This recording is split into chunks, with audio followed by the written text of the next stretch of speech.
Welcome, brave souls, to the chilling depths of horror in detail, the realm where the shadows whisper ancient secrets and nightmares come to life. I am your guide through the darkness, and on this channel, we delve into the spine-chilling world of Wendigo horror stories that will send shivers down your spine. First story. The Wolf at SKINWALKER Ranch. My wife and I were sitting on the front porch after a long day of moving furniture and boxes into our new house. We were tired, red-faced, and sweating after sharing the burden between the two of us. The sun was setting on the horizon as we sipped our warm beers and looked out over the landscape of our newly acquired ranch. Fields stretched off into the distance as far as the eye could see, not a neighbor in sight for miles. The cows were grazing, looking unhappy, their tails hanging straight down as they ignored the fresh grass all around them. I figured they were just upset from the long move. "Why do you think they needed so many locks?" my wife asked, taking a sip of her beer. It was the elephant in the room, so to speak, and I had to admit I was curious about it as well. Every door in the house had a deadbolt on it, inside and out. Not only that, but the windows were shielded by thick iron bars. The old owners had left long before we could ask them about it. The folks who lived here before were probably paranoid about home invasions so far from the city. "We'll take them down and I'll fill the screw holes with wood putty. We'll paint them over and they'll be good as new. You wanted to redo the trim anyway. And the bars on the windows? That'll take a bit more work, but I can get it done before the weekend. I'll just have to run over to the hardware store to grab a few things. I can't find some of my tools. Maybe they got lost during the move." My wife was no longer paying attention. She was staring at some point far off in the distance. "What's that?" she asked, pointing. I followed her finger and looked to see a large gray wolf moving in the fields. It seemed to be stalking deliberately toward us, marching at a steady, quick pace.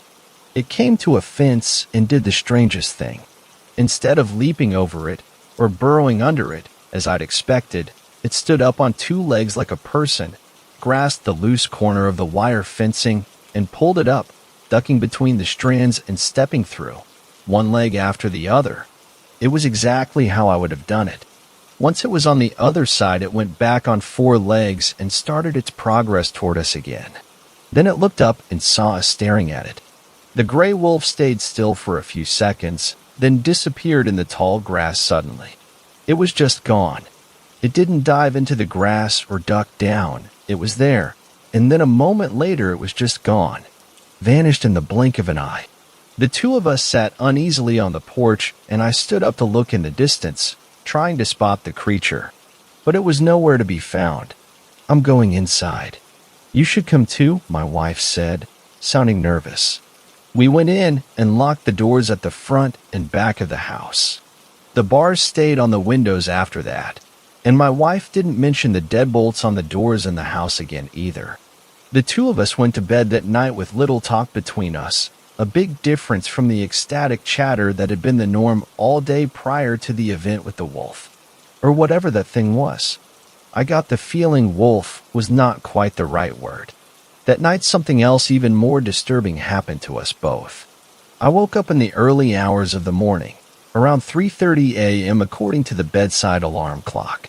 When I looked next to me in the bed and saw my wife's spot was empty, I became immediately concerned for her safety. Where could she have gone at this time of night? I wondered. That was when I heard her voice calling to me from outside the window, asking insistently for me to let her in. Her cries for help were muffled through the glass, and I lifted the heavy old window pane up to hear her better. "What are you doing out there?" I asked, worried about the wolf we'd seen earlier. I was looking around for glowing eyes reflecting the moonlight nearby. Standing on two legs or four, I wasn't sure which to expect. "I must have been sleepwalking," she said dreamily. "The front door locked behind me somehow. You have to let me back in. Please. It's cold out here." "I'll be right down," I said, without thinking about how impossible all of that was. I was only concerned for her safety at that moment, and she had been known to sleepwalk occasionally, so that part seemed to make sense. I raced down the stairs in my boxers and grasped the front door knob in my hand, turning it. Thankfully, it was locked, or who knows what might have happened. Reaching up to turn the lock, I was startled to hear a voice behind me. "What are you doing?" my wife asked. I jumped at the sound, my heartbeat quickening. But what terrified me even more was what I had just seen outside. Given the time frame it had taken me to get downstairs, it was impossible that it had been her. It was like someone else had been out there, wearing her skin and speaking in her voice. Looking at the woman standing in front of me, I had no doubt it was Christine, my wife. Panting, I walked over to her and hugged her tightly. "What's wrong?" she asked. I didn't answer, afraid she would think I was losing my mind. Some things we don't share with anyone, not even our significant others. We take them to our grave, afraid that if we speak of them out loud it will make them true, and it will make the source of the impossible things return. So instead I just took her hand and led her up the stairs, looking back nervously over my shoulder at the front door, waiting for the sound of a key turning in the lock, or the sound of it being broken down by powerful forces beyond my control. Instead, there was a gentle knock, polite almost at first, but then the fist began to pound against the front door of the house louder and louder, more and more insistently. My wife stopped, turning around to look at me on the stairs. "Who could that be at this time of night?" she asked. "Just ignore it. Let's go to bed. They'll go away, eventually." After a few moments of hesitation, she turned around and began going up the stairs once more, taking a couple nervous looks back as she did. We kept walking up the stairs as the pounding continued, devolving into steady scratching noises that didn't cease until daybreak. "What were you doing down in the basement last night?" my wife asked at the breakfast table the next morning. Neither one of us mentioned the sounds at the door the night before. We were both trying to act like it had never happened. In the light of the morning, it seemed like a shared hallucination. A bad dream brought on by warm beer and too much time spent moving boxes without enough assistance. "In the basement?" "I wasn't in the basement," I told her. "Yeah, you were. You were calling my name, asking me to come down there." I looked at her with concern. "When was this?" "Right before I found you at the front door. I figured I just missed you, that you found whatever you were looking for down in the basement and went into the kitchen for a snack or something. But then I found you by the front door. I was never in the basement last night." She looked at me, puzzled. "Of course you were. Who else would have been calling for me from down there?" I debated telling her what I had seen outside and decided I probably should. We were clearly dealing with something very strange here, and we needed to be on the same team if we were going to figure it out. "Christine, did you go outside at all last night?" "No." "What does that have to do with Dash?" "Okay. So, here's the thing. I saw you outside. At the same time when you were going down to the basement, you were calling to me from out front, saying you had been sleepwalking and you were locked out. That's why I was at the door. I never went down to the basement, and I don't think that was really you outside, either. I think there's something else causing all this to happen." "What the hell could cause that to happen?" I opened my mouth to answer when there was a polite rapping at the door. The two of us sat dead silent for a few moments, unsure what to do. The knocking came again, and I heard a man's voice, muffled through the door, saying, "There's a car here. Maybe they're out in the fields. Should we just leave it on the doorstep?" A woman's voice asked. "I don't like being here any more than you do, but that seems a bit rude. Maybe we should come back." Christine and I both stood up, sensing that this was not the same entity from the night before. I don't know how I could tell, but I just could. This wasn't an evil presence, it was just some neighbors coming by to welcome us. And they sounded like they might know something more than we did about the ranch and its mysteries. I opened the front door and saw a man and woman with their backs turned, walking away from us. They spun around when they heard the sound of us opening up. "Oh, hi there. We're the Turnbulls. We live down the road. Technically next door, as if there is such a thing out here. But we do share an easement with you to access the river. Jack takes the cattle down that way sometimes for a change of scenery." The man put his arm around his wife's shoulder and whispered something in her ear. She abruptly stopped talking, realizing that she was rambling on nervously. Sharon, I'm sure they don't want to get into all that. We just wanted to stop by and welcome you to the neighborhood, so to speak. It's nice to have another couple living next door again. This place has been empty for so long. My wife and I looked at each other with surprise. As far as we knew, the place had been occupied right up until our arrival. It hadn't shown signs of disrepair or neglect, so we'd had no reason to think otherwise. Really? No wonder the place was such a bargain. How long was it empty for? The man and woman shared a look. Oh, not that long. A few years. Anyways, we just wanted to bring this casserole. We have a few errands to run, but it was great meeting you both. Come on by our place anytime. We're number 56981. The next driveway on your side. Up that way, the man said, hooking his thumb eastward. I had never seen anyone introduce themselves and run so quickly. I tried not to take it personally. It was so nice to meet you both, the woman said, taking a few quick steps towards my wife and handing her the casserole dish. You can keep that dish, by the way. It's Pyrex. Great for casseroles. She backed up to join her husband, looking around the property nervously as she did. Hey, can I ask you something?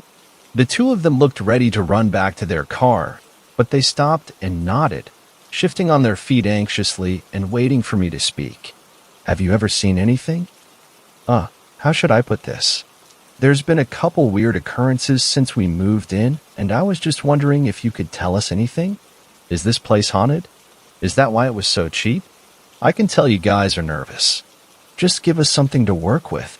Please. We're getting a little freaked out. The woman looked pleadingly at her husband. He nodded to her, and she went back to the car and got in the passenger seat where she sat darting her eyes around from side to side. What exactly did you see? The man asked. Wait, no. Don't tell me. It's better if we don't speak of them. They know when you talk about them. It's better if we don't. Well then, how do we get rid of them? You don't. These things have been around a lot longer than you or me. My wife and I get our share of strange events on the ranch next door too, but not as bad as here. This place.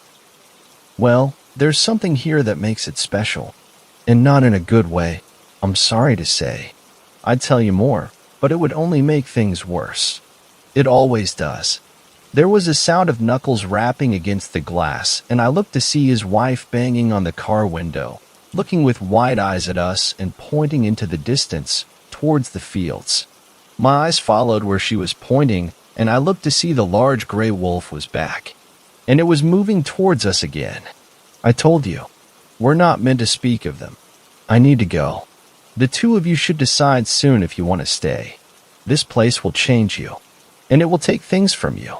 You only get so long to decide.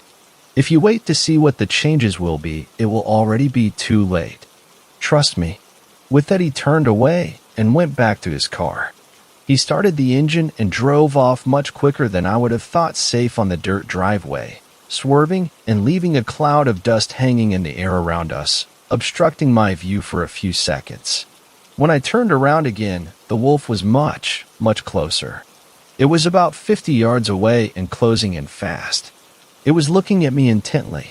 My wife was running back towards the house, yelling at me to come, but I was frozen, watching the wolf as it stood on its hind legs again. Not a wolf. Stop calling it a wolf. It's not a wolf. It's just trying to fool you into thinking that's what it is. But it's so much more dangerous than that. I tried to take a step, but my legs wouldn't budge. My eyes were locked on the wolf as it began to stalk towards me, no longer an animal, but something else wearing an animal suit. The ancient leathery-skinned humanoid beneath the wolf armor could be glimpsed occasionally as it strode like a hunter in my direction, taking long steps, moving low to the ground. The fur pieces were simply strapped onto it like clothing, the wolf head strapped on like a hat. What are you doing? Get in here. My wife yelled one more time, and my foot suddenly started to move.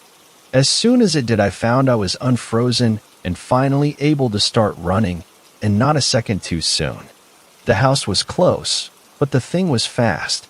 When it saw me beginning to run, it became a wolf again in an instant. The idea that it was anything but that seemed ludicrous as I watched it race towards me on all fours, its snapping jaws dripping saliva as it dove to cut me off. This thing was a massive gray wolf, through and through. It could be nothing but that. And yet my eyes had begged otherwise just a moment before. If not for my wife, it might have gotten me. But she saw what was happening and took a large rock we had been using as a doorstop and threw it straight at the thing's head. It missed, hitting the beast in the shoulder instead, but it was enough to drive it back for a brief second, which was all I needed. I ran into the house and slammed the door shut behind me. An instant later, the scratching began again. Soon there was another one at the back door, scratching it as well. The sounds continued for hours. When the noises stopped and I finally ventured outside again, I found that 3 of the cattle had been killed. The others were scared out of their wits, hiding huddled together in a corner of the field near to the house. Their eyes darted around the fields, reminding me of how the neighbors had looked as they scanned our property for the things lurking in the shadows. I was beginning to suspect we were not going to be able to stay in this place much longer. Even if we could survive, this was no way to live. That night, my wife and I sat in the living room with all the blinds and curtains drawn, discussing what we would do.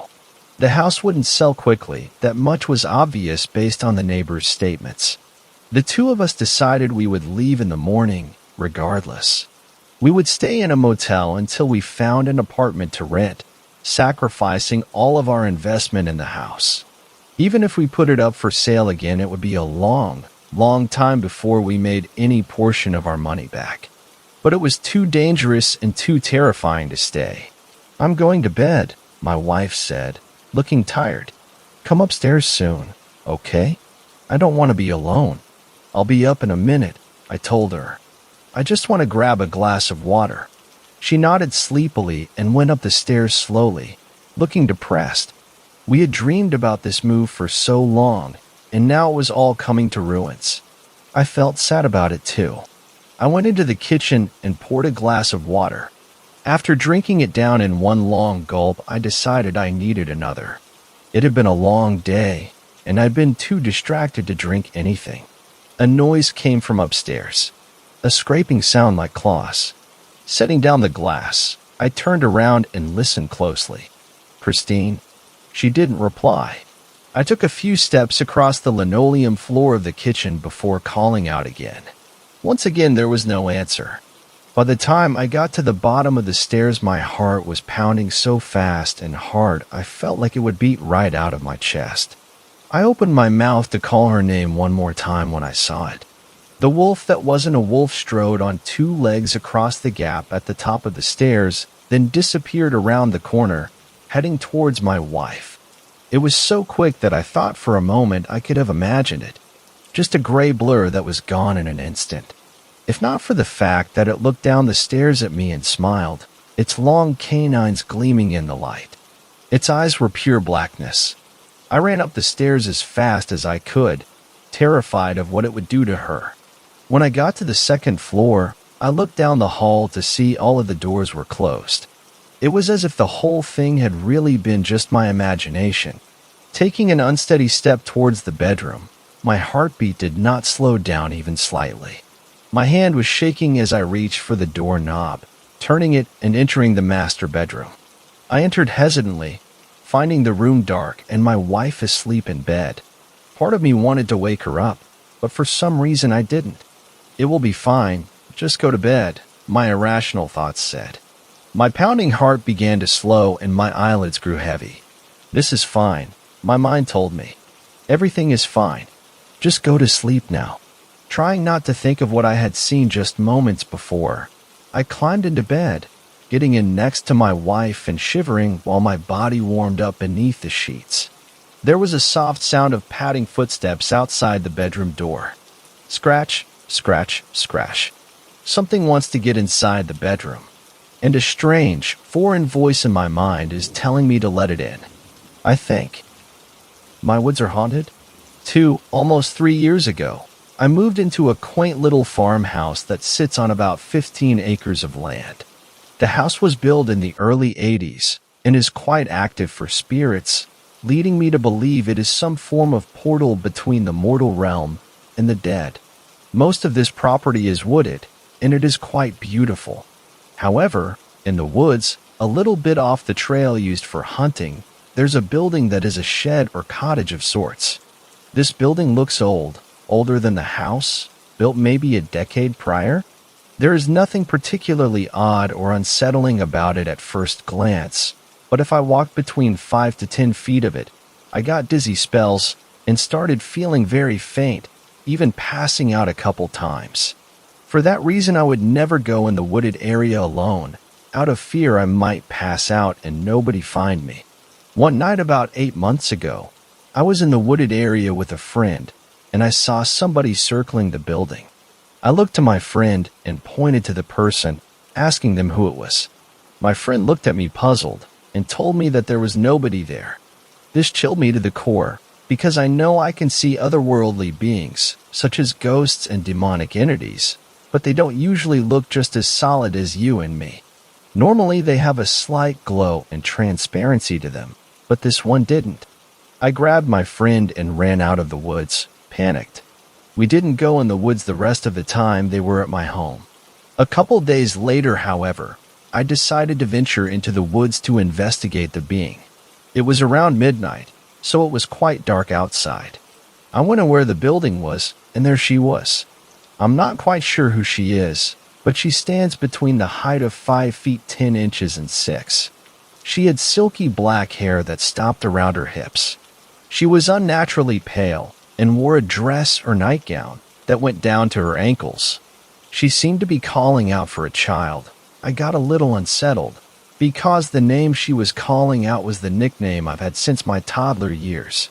At first, I thought it may have been a coincidence, but then I saw what she was holding. It was a plushie that I'd had since birth, and still have to this day. It's my comfort item, so that really unsettled me.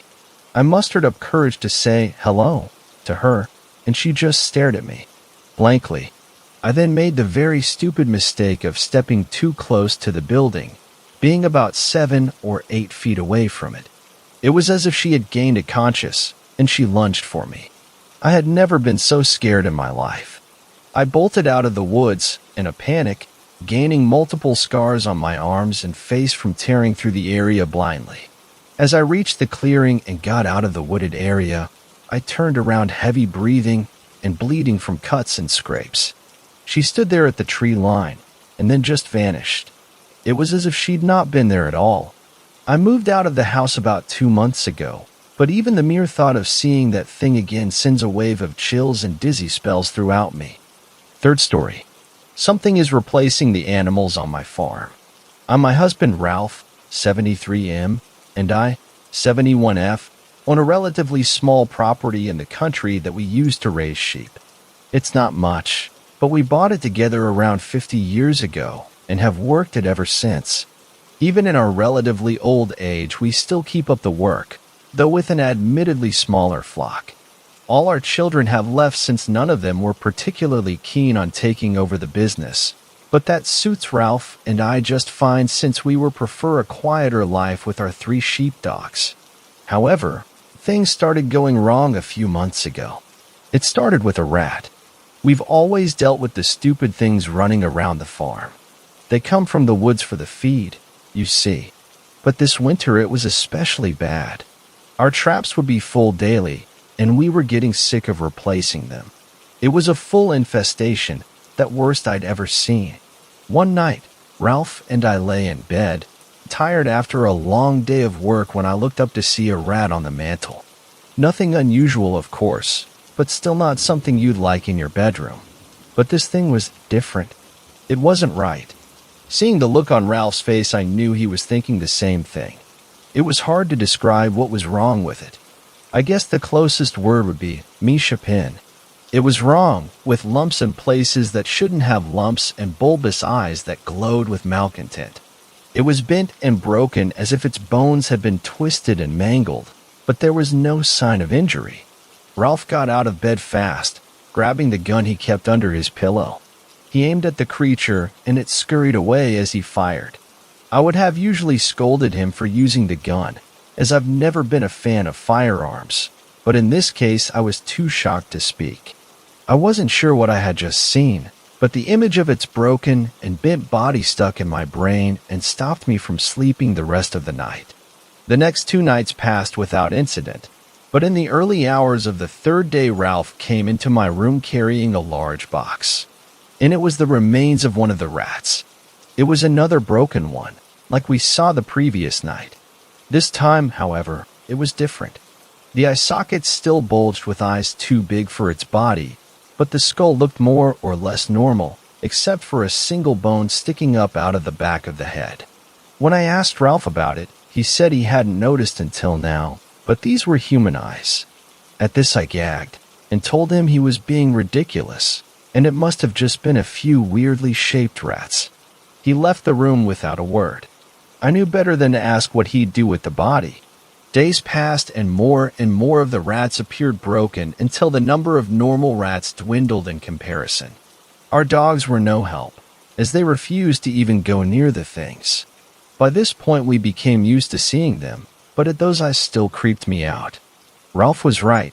They were so human-like that I wondered how it was even possible for a rat to look like that. Unfortunately, this was only the start. The next day, I was working in the fields rounding the sheep into a new paddock. Ralph fell ill and was unable to join me for today, but we'd been arguing about the rats again, and I needed a break from him anyway. Everything went smoothly until my dogs came running back to me whining. I looked up at what they were running from. It was a sheep, standing still ahead of us. But it wasn't a sheep. It was wrong. Like the rats, it had eyes that looked human.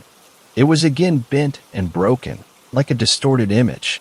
Its fur was patchy, with bald patches all over its body. And instead of legs, it stood on bent stumps. There was a smell about the thing that made me gag. I called my dogs back and ran, but it followed me. It latched onto my leg with jagged rocky teeth and wouldn't let go. I pulled my pistol and shot it, but the bullet seemed to bounce off its thick hide and it didn't even notice. I restored to desperately clawing at the thing's face. I stuck my nail into its eyes, and it leaked a sticky black goo. It made an ungodly sound and pulled off my mangled leg. I called Ralph, and he came to pick me up. Nothing worked to kill the sheep, so we locked it in a pen down by the shearing sheds. The next morning, I woke up with a terrible headache. Ralph came in to check on me, and I told him that it had to be some kind of monster replacing the animals. He told me I was being foolish, and that it was probably just some kind of disease. I insisted it was something beyond our understanding, but he didn't believe me. He wanted to take me to the hospital to see about treating my leg, but it was a pretty bad injury and the medical bills would surely put us in the red. My mother had been a nurse, so I had some kind of experience in patching wounds. Still, it left me bedridden for a few months. Ralph wouldn't let me work with or see the sheep during my rest, and to be honest, that was just fine with me after my experience. But whenever I asked about them, he'd go quiet and mumble some sort of platitude. It didn't sit right with me, so when I felt able enough, I went out to check on them as Ralph slept. What greeted me at the paddock were not sheep anymore. All of them were broken. Their eyes glowed, and their twisted and mangled shapes oozed black liquid from their various gashes. I screamed, and as I did, my dogs ran towards me. I felt a surge of relief until I saw what they had become. Tears leaked from my eyes as I saw their twisted shapes and bulbous, glowing pupils. How could this have happened? I raced back to the house in tears, ignoring the pain of wounds reopening on my legs.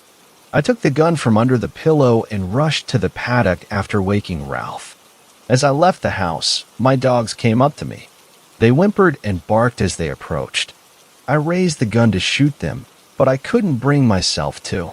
Just looking at them was too painful. I backed away and slammed the door shut behind me, locking myself inside. The gun was heavy in my hand. I had to do it. It was all his fault. If he hadn't have hidden this from me, none of this would have happened. I turned and walked towards the bedroom. 4th story. The SKINWALKER's house. I want to share this story because someone might find it useful, but I share this information urging you to be extremely careful, and I beg you to never use it unless you find that you must. During my freshman year of college, I lost control, mostly due to freedom from my parents and a group of friends who were more interested in a good party than a good grade. I spent more time sleeping and drinking than I did in class or studying. But all of that changed when I woke up in the hospital bruised and covered in cuts. I was told I had been in a car accident the night before. I and two others were driving home from a party when the car crossed into the center divider, rolling several times and tossing all of us from the car. Miraculously, I escaped the crash with some scrapes and bruises, but mostly unharmed. The other guy in the car, Michael, broke his arm and got a bad concussion. However, the third occupant, a girl named Sam, was tossed in front of the rolling car and crushed underneath it. It took a rescue crew 4 hours to extricate her from underneath the crumpled mess of metal, and by the time they got to her, she was beyond saving. The police had no idea who was driving during the crash, and I couldn't remember anything about that night due to my state of impairment. Michael and I got stiff warnings about driving while intoxicated or getting into a car with a drunk person, but other than that we got off scot-free. My friends all said that Sam had been driving and that I was so fucked up I couldn't even walk, let alone drive a car. Despite their reassurances, I was haunted by guilt and uncertainty. Had I been driving when we wrecked? Why did I survive? Was I responsible for her death? Every night I had nightmares of Sam calling for me from underneath her twisted metallic grave. I stopped leaving my dorm, stopped answering my phone, consumed by guilt and uncertainty. After a month of moping around my dorm, a friend of mine named Mark reached out.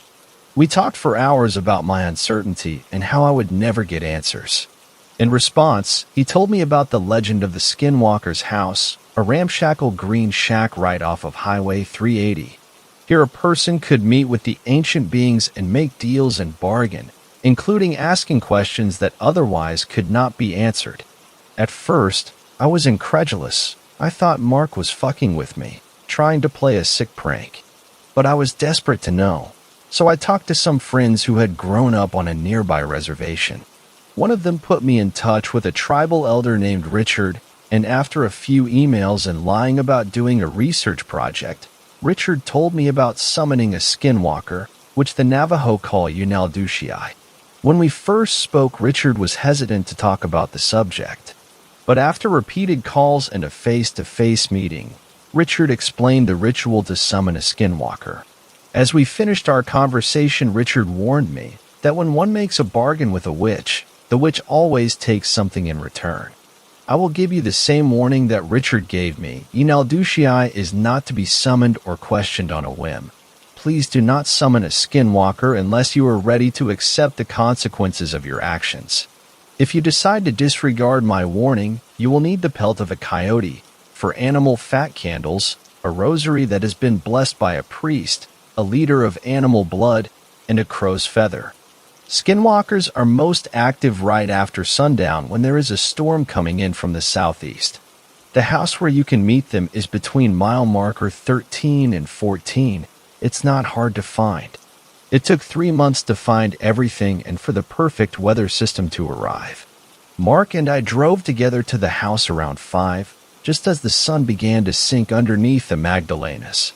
Shadows oozed from the dilapidated house, its putrid green paint peeling off of the bleached bones of wood. The house had no windows or doors remaining, and I could smell the mildew and rot from the road. Mark and I climbed through the barbed wire fence in front of the house and made our way in as storm clouds rolled in, bringing with them peals of angry thunder. As we stepped inside, the smell of old rotting wood overwhelmed me, and I fought the urge to vomit as we sat down on the stripped wooden floor. We spread out the coyote pelt with the head facing me, placing the greasy wax candles at the ends of its paws. We then placed the crow's feather in the mouth of the coyote pelt. After setting up the pelt and lighting the candles, Mark left the house and parked the car at a turn-off a mile up the road. When I was sure he was gone, I took the rosary in my hands and pulled hard, scattering the beads across the floor and pelt. I sat down at the head and took the goat's blood I had procured from a butcher and dumped it across the pelt, spattering myself and the ground in dark maroon splatters. The storm continued its steady progression across the desert, and the roar of thunder rumbled in my chest. I closed my eyes and focused on the sound of the storm willing the creature towards me.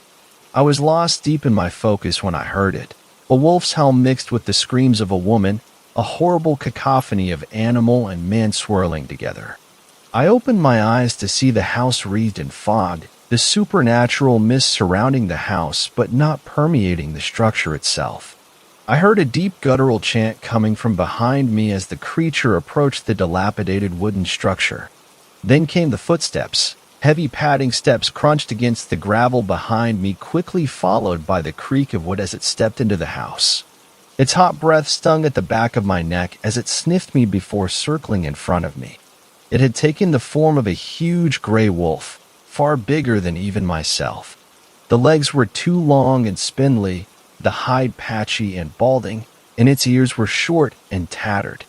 The skinwalker sat across the pelt from me and stared at me, staring at me like I was a rabbit about to be devoured. Its eyes were unlike those of a wolf's, with dark brown iris, angry white sclera, and round pupils. Suddenly the wolf let out a pained yelp and began to shudder. The braying whimpers of the animal filled the house as the fur and skin began to slough off the creature. The flesh sizzled and popped like frying meat as the body began to disintegrate, quickly followed by the opening of the chest cavity as a woman crawled out of the quickly decomposing wolf carcass. She had Native American features with skin so wrinkled and scarred I couldn't even guess her age. Hair hung in black stringy strands, and worst of all, her lips were stretched and mangled so that her mouth could never close fully. She wore a patchwork of skins and pelts and a pair of antlers atop her head. Even sitting, she was nearly a head taller than me. She locked eyes with me, inhuman horizontal slits like a goat's peering out from behind the mess of hair that hung around her face. Her voice croaked in her throat, and a harsh guttural dialect spewed forth from her lips. My heart sank. How could I have been so stupid? Why would an ancient Navajo witch speak English? She must have noticed my disappointment because she reached for a pouch on her belt and took out some sort of gray waxy substance. She spread it on the tips of her index fingers, leaned forward and jammed her fingers into my ears, her long, dirty fingernails scratching my ear canal. I yelled in pain and surprise at the intrusion, and she shifted her weight back into a sitting position. For a split second, my hearing faded before the sound of the storm surged back to life with a loud crack. The old woman locked eyes with me again, her face lit by the flickering candlelight. She spoke again, this time in English. I have given you the gift of hearing. What is it you seek from my who goes on all fours? Her voice low and raspy, like sandpaper on stone. My voice caught in my throat, my gut tightening at her words as I began to drift into a daze. I pushed my fingernails into the flesh of my palm until I could focus again. When I did answer, my voice was weak and uncertain. I need to know if I killed her. She cackled, her voice spiraling to a crescendo until she sounded like a coyote baying at a frightened rabbit. Very well, Billigana. I can help you. But what have you brought for me? My stomach twisted painfully again as fear clawed at the back of my mind. I haven't brought anything to give you. Very well. If you have nothing to give, then I must take. Do you agree to these terms? I paused for a moment considering what Richard had told me, but my guilt overwhelmed my rationale and I shakily nodded my head in agreement at her terms.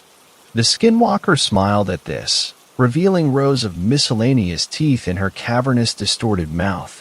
The teeth were inhuman, with sharp wolf-like canines mixed in with broad, flat teeth like a horse, and a horrible conglomeration of stained rows of ivory shards. The laughter came again from her lips, horrible coyote cackling that made my skin crawl. After another round of laughter, she produced a crude stone knife from her belt and with a quick motion ran it across the palm of her hand, spilling dark rivulets of blood onto the pelt before reaching towards me. I extended my hand, and she dug the cruel stone into the soft flesh of my palm. My skin cried out in agony and blood wept from the exposed flesh underneath. She clasped my bleeding hand with inhuman strength and pressed my wound against her own. Our blood mixed, and I felt it trickle down my arm and pool at the crook of my elbow. The woman began to chant and stared into my eyes as blood continued to flow freely down our arms onto the pelt beneath us. Her voice grew rough and animalistic as she continued her chanting. As suddenly as she had started, she stopped and let go of my now throbbing hand. "Oh, Billigana, how foolish you have been. Just like your forefathers, with their drink and their endless cruelty. But her blood is on her own hands. Her foolish pride gave way to steel and glass. I have given you your answer, and now I will take two things from you. I take from you now, Ideal, your dreams." A wave of relief washed over me. I could live without dreams anymore. My dreams had been plagued with visions of Sam calling out for help from beneath her metallic tomb, begging for my help. With inhuman strength and speed, the Skinwalker grabbed my hand again and brought it to its mouth. I pulled hard against its grip and yelled to no avail as it pushed my thumb into its mouth. Hard teeth clamped down hard against the appendage, tearing away the flesh and bone of my thumb. Blood sprayed from the wound, painting a sanguine picture on its face. The creature chewed, and I could hear the crack of bone and the squelch of soft flesh in its teeth. I screamed in agony, clutching my hand and pressing the wound to my chest. My vision faded and blurred as I slumped to the floor. I wish I had gone unconscious. I wish I had closed my eyes. Instead, I watched as the Skinwalker tore at the flesh of its face, its long claw-like fingernails shredding through skin and muscle. The Skinwalker grabbed the skin on its arm and pulled, tearing it away from the muscle underneath, the flesh coming away like wet newspaper. I watched the muscles of its arm bulge and flex as it tore away the soft skin of its stomach, disemboweling itself. A gray coil of intestines lolled out of the abomination's abdomen, dragging against the rough wooden floor. It continued tearing away its flesh until only scraps remained on a skeletal frame. I willed my eyes to close, but they would not. I stared transfixed on the horrifying visage in front of me. The figure dropped to all fours and pulled one of the pelts it was wearing over its face. The pelt stretched and contorted, spreading over the skeletal limbs. The figure trembled and shook, twitching unnaturally. Then it began to grow, the limbs stretching and contorting, the chest becoming narrower. I watched as two sets of large antlers splintered out of the top of its head, stopping just before the ceiling. The figure continued to shift and contort until finally, a massive bull elk stood in front of me. It strode out of the house, then paused and looked down at me. We locked eyes for just a moment before it let out a loud bugle and took off into the night. I pulled off my shirt and wrapped it tightly around my still bleeding hand. I staggered out of the house and glanced around, afraid the creature was waiting for me outside. There was nothing except for the rumble of thunder and the throbbing in my hand. I walked the mile to where Mark had parked the car, all the time pleading with my body to not bleed out. Mark paled when he saw me and rushed me to the hospital. I told the staff at the hospital that I had been messing with old farm equipment, a story they bought easily enough. In spite of everything that happened, I felt relieved with the knowledge that I hadn't killed Sam. The Skinwalker kept its word. It did take my dreams, because now I dream not about Sam, but instead about the Skinwalker. I dream of the Skinwalker changing and shifting. I watch time and time again as it tears apart animals for its dinner. The worst is when it attacks people, as I am forced to watch as it stalks hikers and campers. I watch as it disembowels them, mounts their bodies onto tree limbs or skins them alive. I don't go into the woods anymore, for fear that I may see that thing again. But now and then as I drift off to sleep, I hear the sound of an elk bugle followed by peals of coyote cackling. Fifth story. The Antler Man of Jacob Lake.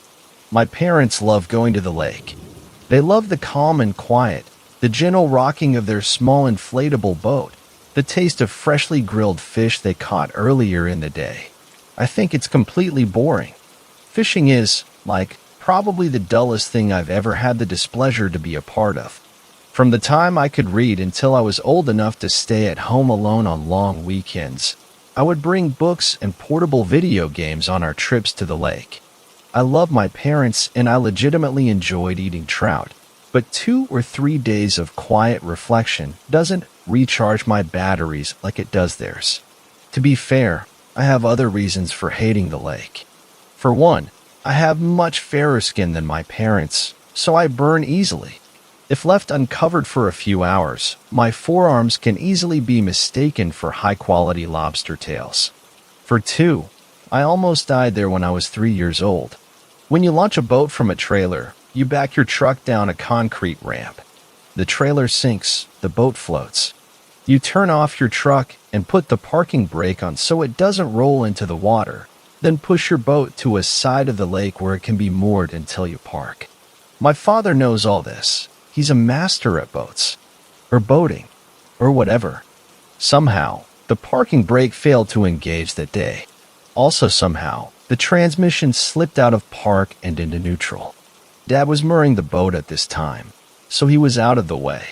Mom was safely on the other side of the lake, standing in one of the few remaining parking spots that could accommodate a trailer. I was in the truck, locked into my car seat, which was, in turn, seat belted in place. I don't remember much about the whole thing, but I do remember splashing backwards into the lake. The memory is static, a photograph burned into my mind.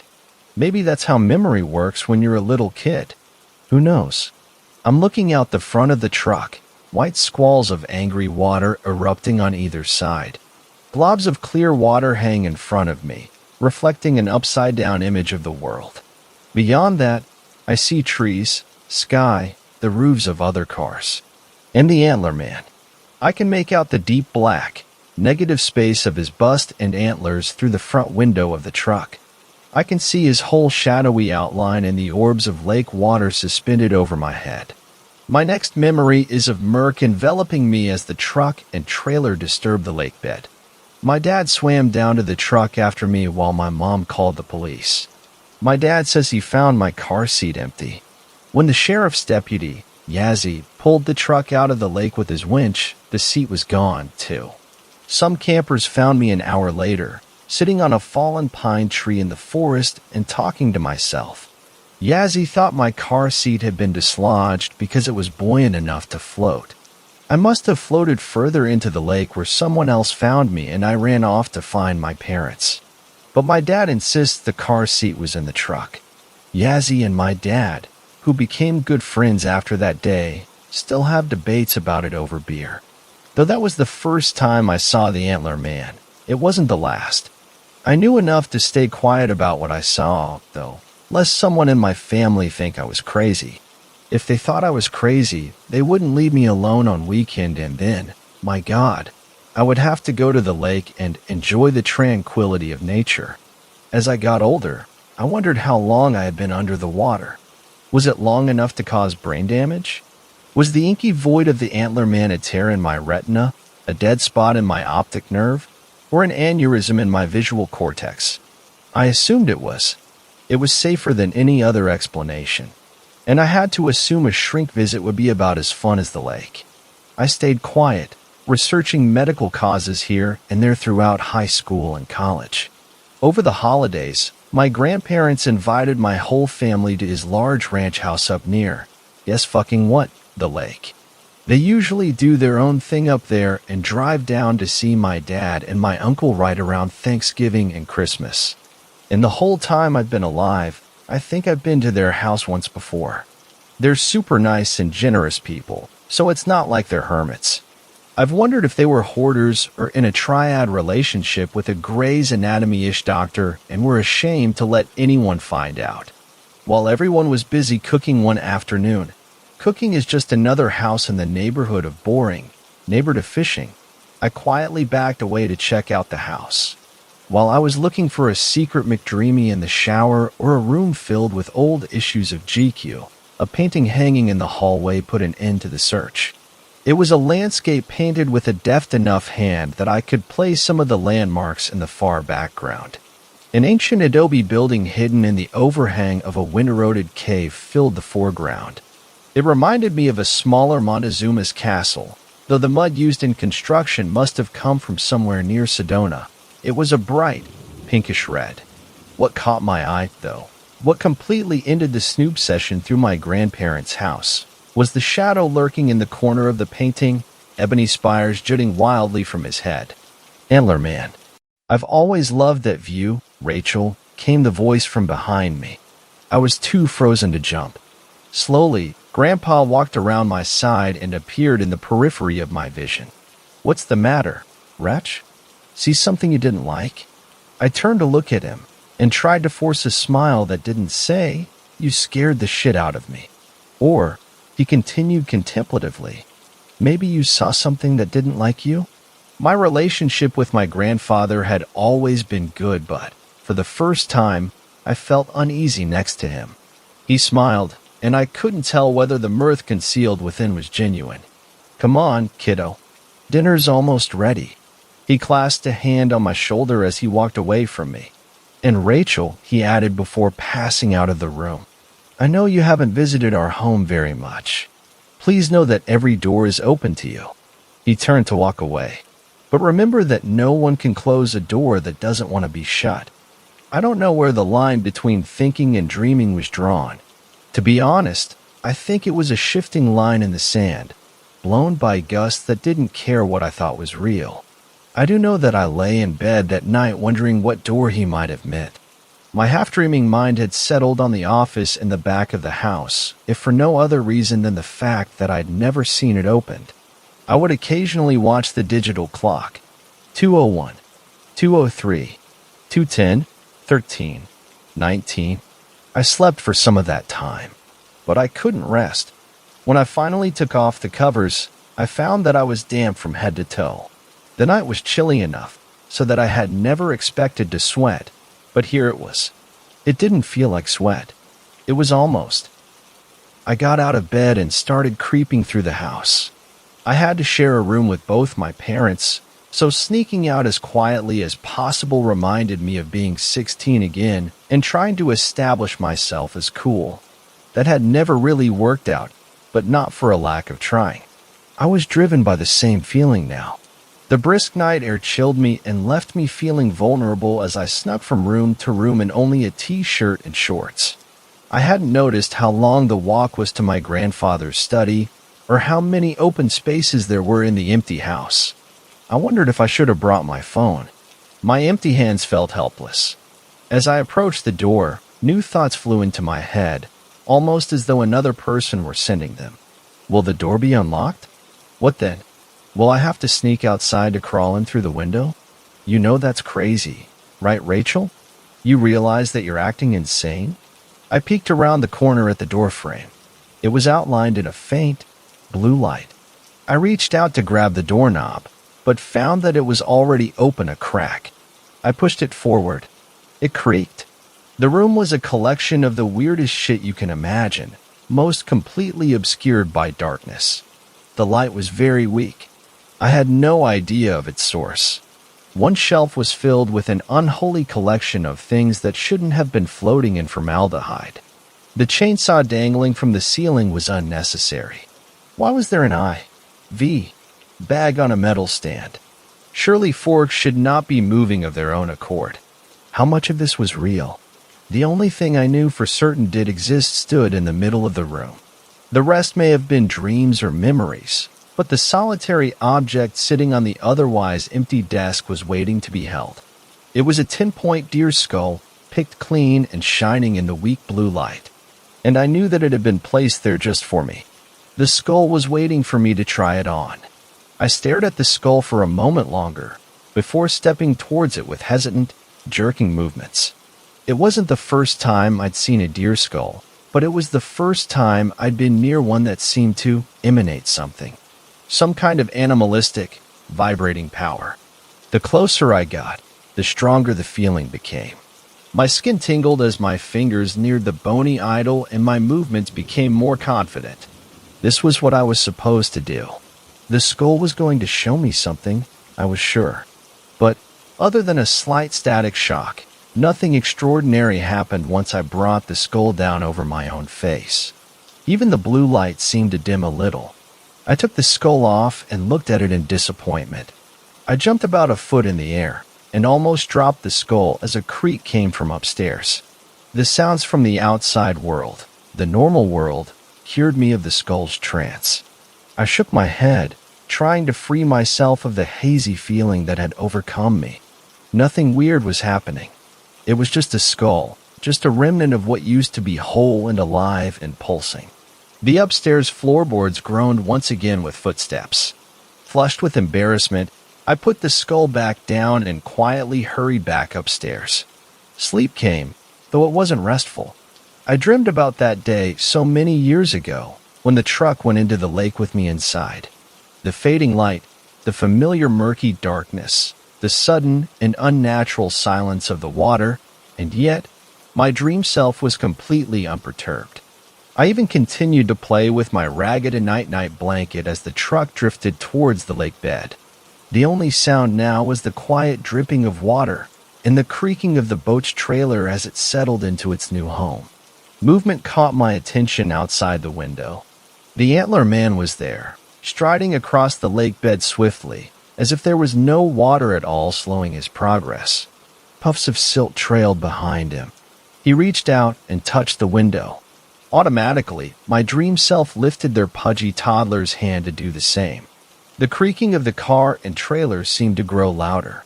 The glass shattered and the antler man took my hand in his. Blue light burst from his skull, illuminating the darkness around us with its unexpected radiance. The only time in the entire dream when I felt fear was then, when the grating sound of the car and trailer rose to a monstrous concerto. When the light ousted the shadows and revealed the lake bed to be full of bones. I was woken from my dream abruptly by the sound of footsteps and voices.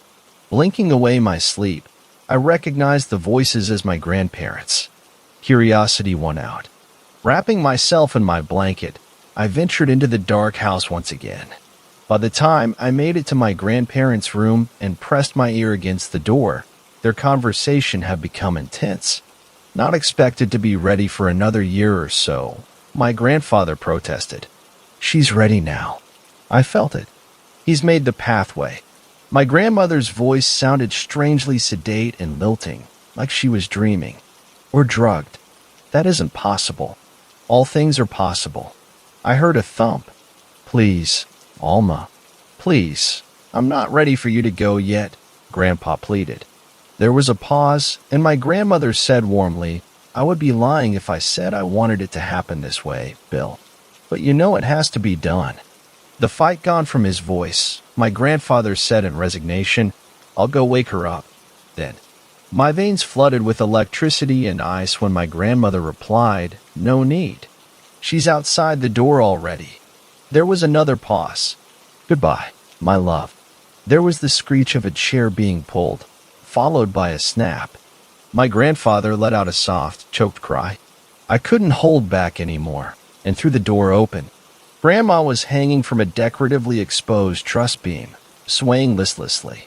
Grandpa was sitting on the bed, his face in his hands. He didn't look up, and for just a few moments, blue light glowed from my grandmother's motionless palms. I started to scream, but before the air could even leave my lips, I felt old, calloused hands covering my mouth. I struggled to get free from his grasps, but failed to even budge his hands. The only move he made was to put his wrinkled pointer finger to his lips. In a hurried whisper he said, "Hush, wretch. Your parents can't know about this. It's time for you to see something your grandma sacrificed herself for." HHHMHHMHHHMM. I yelled through his fingers, trying in vain to cuss him out. Noticing my anger and confusion, he slowly pulled a little, square container from his pocket and held it open. A blue powder filled the small box and stuck to the sides. "Come here and let me show you what I mean," he said, bringing me over to my grandma's hanging corpse. He lifted her lifeless hand and laid her chilling palm to my forehead. "Breath in," he said, sticking the powder container under my nose. Blue. I was in a bone-laying skip in middle of a blue ocean. At the helm stood the antler man, and after finally seeing him up close, I was more terrified than ever. He was a man, or he was at one time a man, but he was also almost an animal.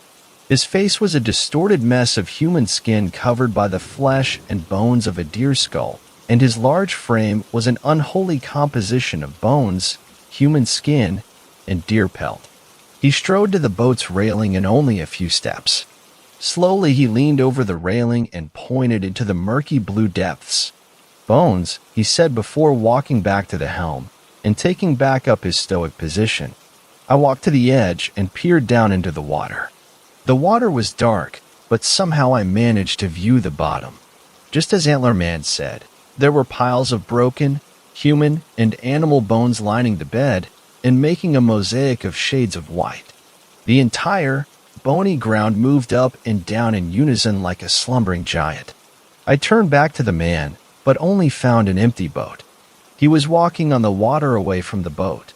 Wherever he stepped, the water lifted itself up, and droplets of blue danced around the beast. He stopped for a second, turned, and beckoned for me to follow. I stepped out of the boat, but as soon as my foot touched the water, I was standing in the middle of a forest. The Antler Man stood in front of me, staring and silently breathing.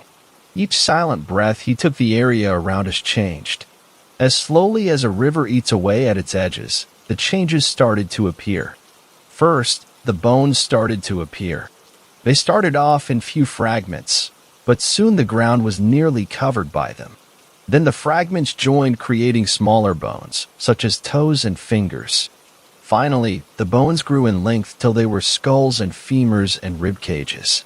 Along with the bones that formed out of the ground, another change had started.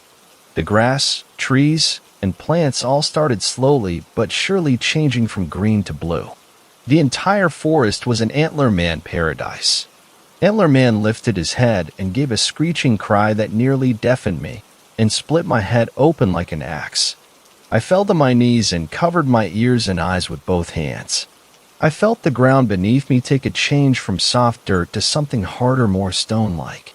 The noise finally stopped, and I lifted my hands, revealing I was back in my grandparents' house. All evidence of my grandma's suicide was removed, and seeing how my grandpa was also missing, I assumed he had moved her to a more secure location. All I could find out of place was a sheet of paper with the word "ill" has written on it.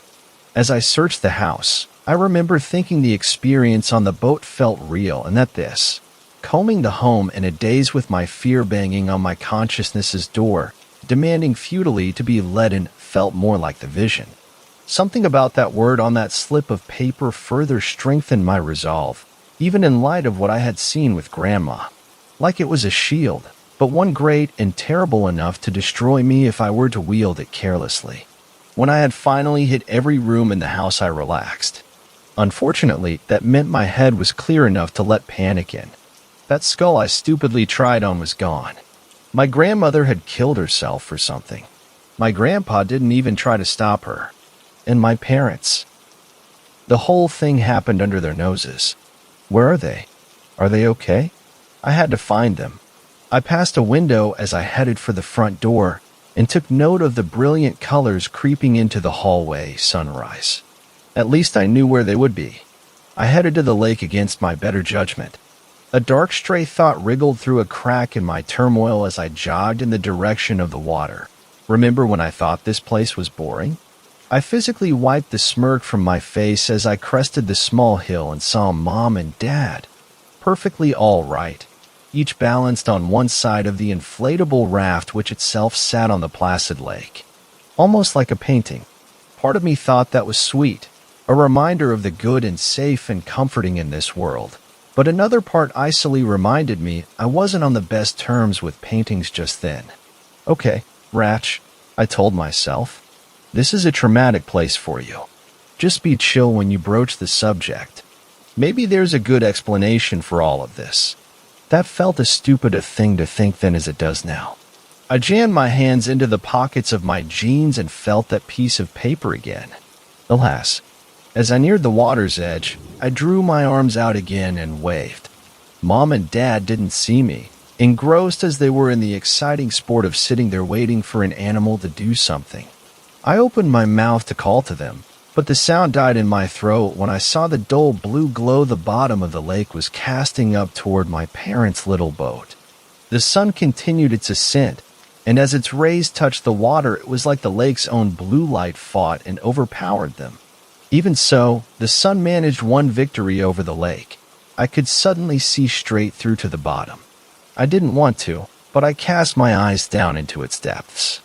I imagined I felt the weight of that deer's skull again.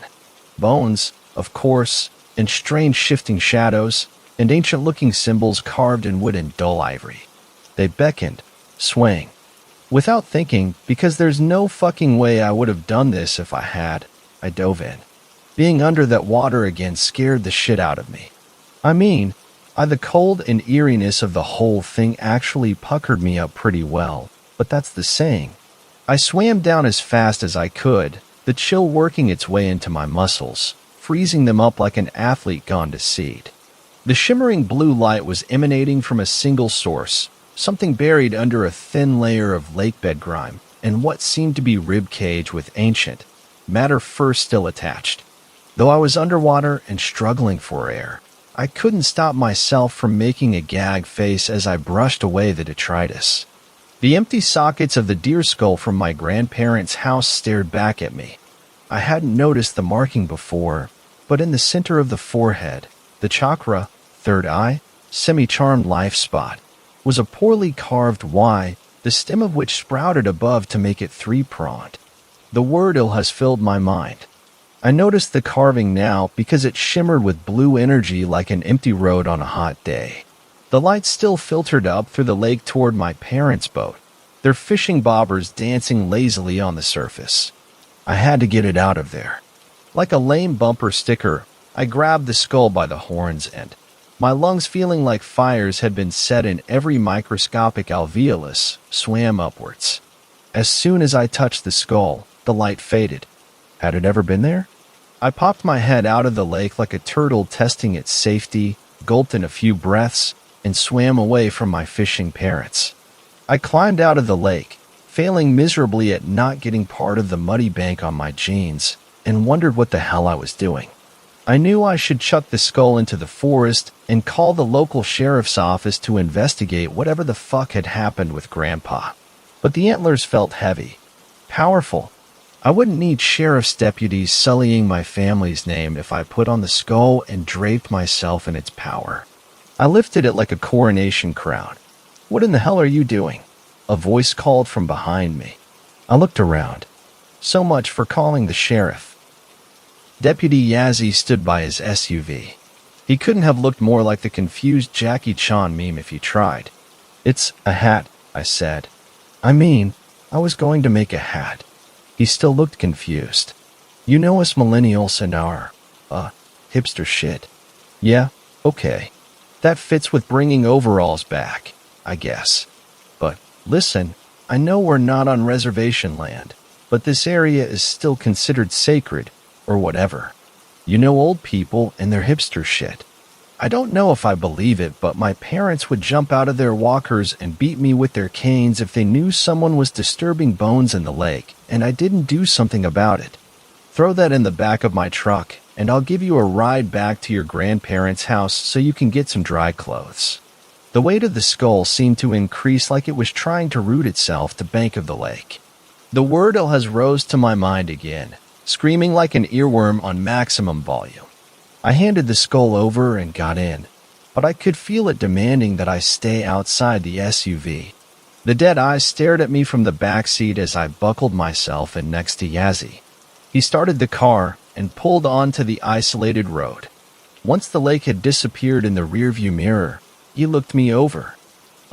He offered, "Rachel?" I looked down at myself to find that I was quite a sight.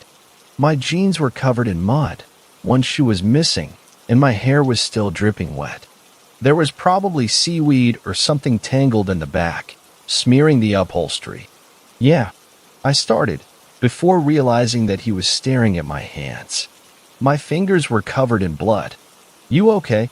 he asked cautiously.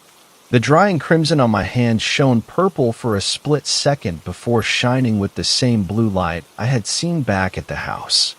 With Grandma. Deputy Yazzie didn't notice, though, because that's when he suddenly slammed on the brakes. I felt the skull slide off the back seat more than I felt my own body move. There was no thought in reaching out to grab it. My hands were wrapped around the alabaster treasure before I made any conscious decision. I have no idea why I placed it on my head. The only thing I can tell you is that, in the moment, doing so seemed like the most important thing in the world. I'm looking out the front of my dad's old truck, white squalls of angry water erupting on either side. Globs of clear water hang in front of me, reflecting an upside-down image of the world. Beyond that, I see trees, sky, the roofs of other cars. The water fills the car surprisingly quickly. I know that my car seat has me locked firmly in place, so there is no point in struggling. I am incredibly calm as the lake encompasses my neck, engulfs my mouth, infiltrates my nostrils, overtakes the top of my head. My 3-year-old self feels no fear as my body loses its ability to breathe. The world shimmers in waves, and so do the antlers. It takes them several moments to become rigid, and then I can see the skull clearly. It is fetid and rotting, except for the eyes. The deer's skull holds 2 blue eyes, sharp as katanas. They look to tear right through my own in a savage, unrefined attack. It reaches out a hand that wraps around my tiny neck and panic overwhelms me. Courage is only possible in places where fear lives. Fear keeps us alive. Alas. Its jaw falls open and a rotten, black tongue worms toward my face. It strokes my skin, somehow dry in the water, impossibly cold and warm all at once, seeking every crevice of my head with its gooey soft, bumpy surface. It is 3 inches deep inside my ear when I open my mouth to scream and the water rushes in. I awoke to my own scream. I had no recollection of the decision to pull the skull off my head. I was simply aware that my hands were on the antlers as I lifted it higher. I held it out in front of me. It was glowing blue. So was I. The strange white carved into the forehead shone with a painful glare. I realized then that I was standing in the middle of the road. How the fuck had I gotten here? I looked around for the SUV. It didn't take me long to find it. The front of it was wrapped around a tree. The engine was smoking, and green coolant was pouring onto the ground. But I barely noticed any of that. My attention was consumed by Deputy Yazzie. His blood-drenched corpse was splayed across the hood of the car, covered in broken glass. His head was sitting upright in the middle of the road, a dark puddle growing slowly underneath. My breathing quickened until it was coming out in rapid, wheezing huffs. I looked at my shaking hands. The blood had gone back to its regular, rusty crimson, but there was more of it on me now. A lot more. It was beginning to congeal on my skin like Elmer's glue, tugging at my flesh like it had something important to tell me. Was any of this real? What the fuck? When had my life become some kind of convoluted, violent waking nightmare? When did I decide to look like a goth character in an edgy 90s music video about psychological baggage? Did I kill Yazzie? When that thought floated to the surface of my mind, I turned and vomited on the side of the road. Deputy Yazzie, whose kind and concerned face was one of the first ones I saw after the accident at the lake all those years ago. At least, that I could remember. Blue tinged the corners of my vision, and I swayed on my feet, stricken with fresh nausea. When it cleared, I realized the road I was on did not look familiar. Where did Yazzie take me? Or did someone else take us here? I noticed something soft and white move in the corner of my eye and snapped my head to look.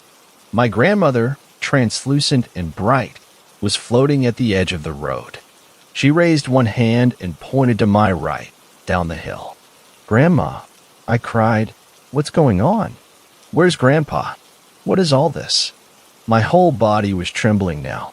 When my grandmother didn't say anything in response, I hugged myself to try and stop the shuddering. Somehow, seeing her mute made me feel more alone. So, like a total idiot, I went in the direction the ghost of my suicidal, glowing grandmother told me to. The bottom of the hill wasn't far away. There, the earth faded to the rocky sand of the beach. Waves lapped at the shore, their gentleness making me more aware of my own fear and confusion. Along the shore was a cave. As I neared, I saw there was a simple shape carved into the rock, a three-pronged line, like a Y with an extra point. Alas, for a moment I thought I'd hallucinated the sound, but then I recognized my grandmother's voice. Her figure, once white, glowed blue. The wind picked up, louder and louder, until my grandmother's words were the only thing louder than its rushing whistle. Alas, the ground in front of me bubbled, and I recoiled instinctively. White bone began to show underneath the dark, coarse sand. Points. The points turned into antlers. In a few seconds, a familiar, sun-bleached skull rested in front of me. Alas, when I looked up, my grandmother was gone, replaced by the sound of footsteps crunching through sand. Something was coming out of the cave. Without knowing why, I grabbed the skull. It was too late for me to run or hide, but the skull comforted me for some reason. In my gut, I felt it would protect me. The figure, glowing slightly like dead grandma, approached the mouth of the cave. I was stricken with dizziness once I recognized who it was. Yazzie. It started as a whisper but ended as a shout. The deputy's face seemed more lined and heavy than usual, and he surveyed me with an expression of mixed sorrow and resignation.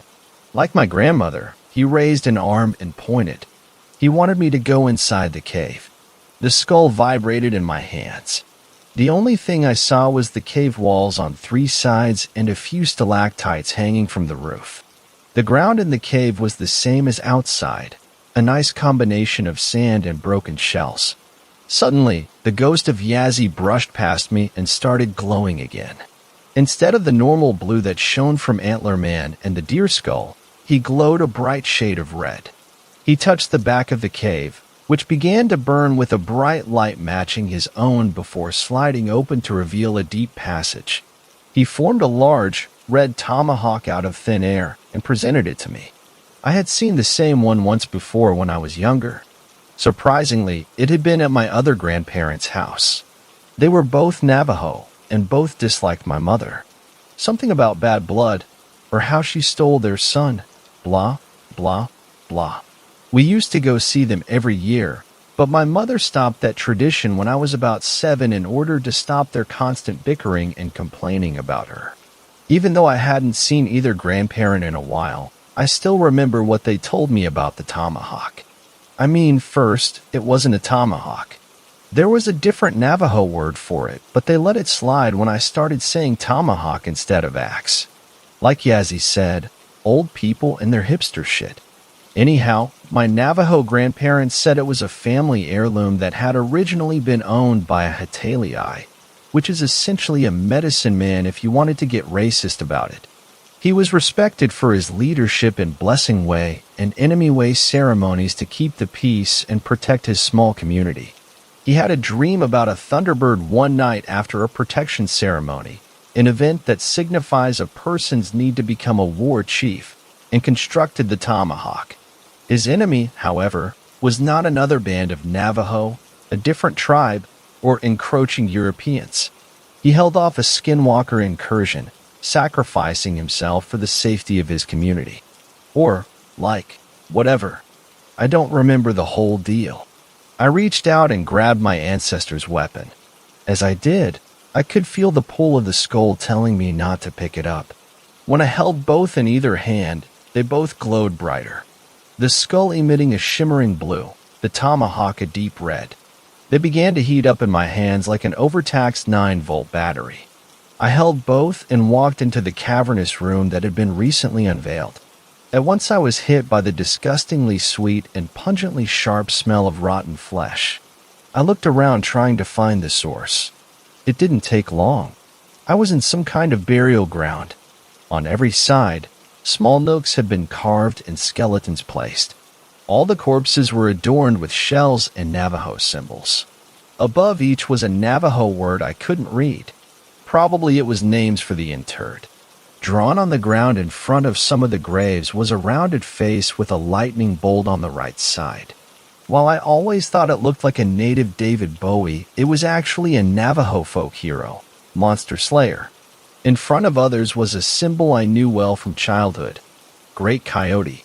At the farthest section there stood an empty grave. Instead of a corpse, a strange arrowhead glowed red from the back of the tomb. I stumbled over to the grave and reached in, but the arrowhead was just out of my grasp. I had no choice. I set down the tomahawk and skull, thankful to let my hands cool down, and climbed into the tomb.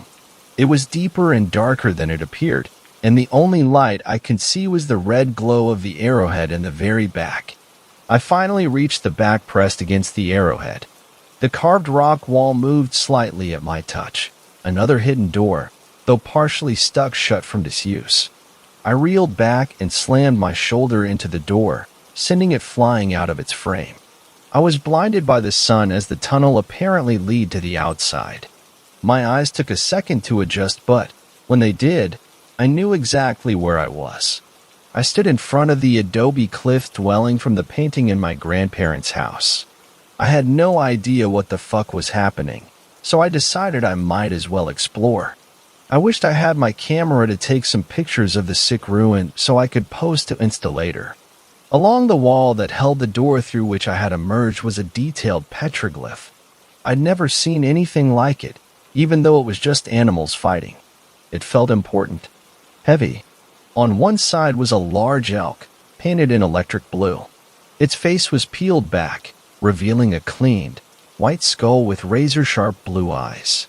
On the other side, attacking the elk, was a pack of ferocious black coyotes with red stripes in their fur. In the very middle, however, was a large human figure.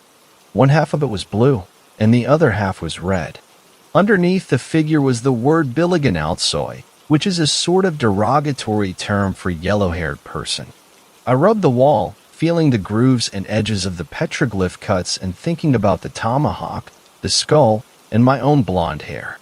As soon as my hands fell on the elk, I heard a noise coming out of the bushes behind me. "There you are," she said. The rock walls had vanished. The door I had come through, gone. I was on the road near where Yazzy's SUV had crashed, but it was nowhere to be found. "Were you talking to yourself?" my mom asked, her bottom half an equally muddy mirror of mine. I was struggling beneath the weight of history, but, for some reason, this extra intrusion didn't shock me. "Hi, Mom," I replied. I could feel the stupid fucking look on my face just as acutely as I felt my exhaustion, but she politely, deliberately, ignored it. "Was that you back at the lake? Where the hell did you wander off to?" She was cheery. I had to reason she didn't know about Grandma and Grandpa, about the skull, about the deputy. One half of me screamed and grit its teeth under the weight of the other, and I said nothing. "Anyway, you look like shit," she teased, plodding over and nudging me playfully when I scowled. Mom knew I didn't like the lake, so whenever we came by she tried to play the cool mom to put me more at ease. Generally, I didn't mind, but even though she also looked like shit, that one kind of hurt. I imagined the tormented yowl of a coyote somewhere deep inside my chest. The fish weren't biting, I learned, and Dad had gone on ahead to get back to his parents' house and get us started on a late lunch. I winced, imagining him searching the house for Grandma just as I had, but nevertheless we started the long trek back. By the time we reached the door, it was unlocked. The sun was beginning to set. "It'll have to be a very late lunch," I mumbled through mounting dread, and extremely mounting hunger. When we stepped through the foyer and got a look at the house, I knew we wouldn't be eating lunch at all. Maybe not for a while. Yazzy's head sat atop a serving tray, the congealed blood a stark contrast with the porcelain dish. In chairs around the dinner table, in a disgusting farce of a family meal, were Deputy Yazzy's and Grandma's bodies. Both of their chests were caved in. Their rib cages, I assume, had been removed, and a plate of internal organs, some with bites taken out of them, were arranged at an empty chair. Thanks a lot for watching the video till the end. Subscribe to our channel Horror in Detail. Drop your opinions/suggestions in the comments section, and like the video as it helps with the YouTube algorithm.